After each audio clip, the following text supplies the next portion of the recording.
As a litigator, of course, I will take you through the mediation process in the UAE. To be honest, that the UAE has become one of the most friendly environment for mediation and ADR.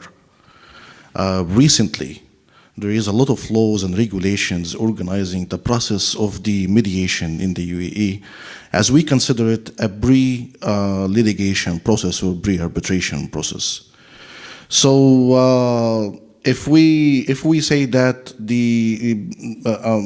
from the perspective that the UAE the UAE community consists of people from different backgrounds, from different legal systems. So mediation is actually part of the legal system which uniting those backgrounds in order to settle the dispute or in order to find a solution or resolve the problematic issue that they have.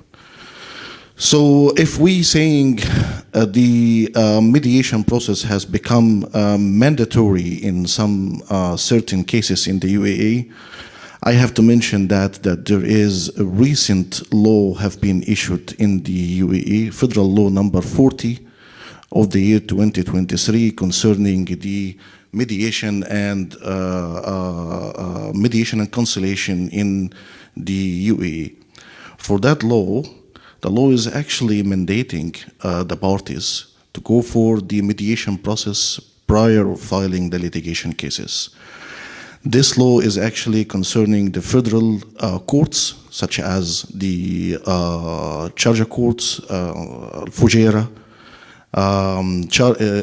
𝐿 courts, that if the claim amount for the commercial dispute is less than 5 million, so the parties has to file the case before the conciliation circuit or the conciliation tribunal in order to have a judgment or to finalize the process before referring the case to the bench trial or something.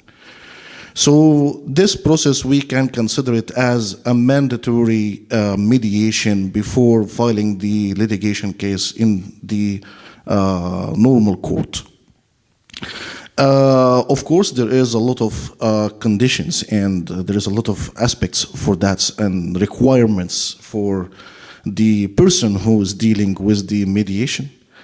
Sometimes it should be chosen by the parties themselves. Sometimes it should be chosen by the court itself, and also it would be fees for the mediator to be paid from the parties before leading to a settlement, final settlement, or final resolution in the case before filing in the normal bench trial court.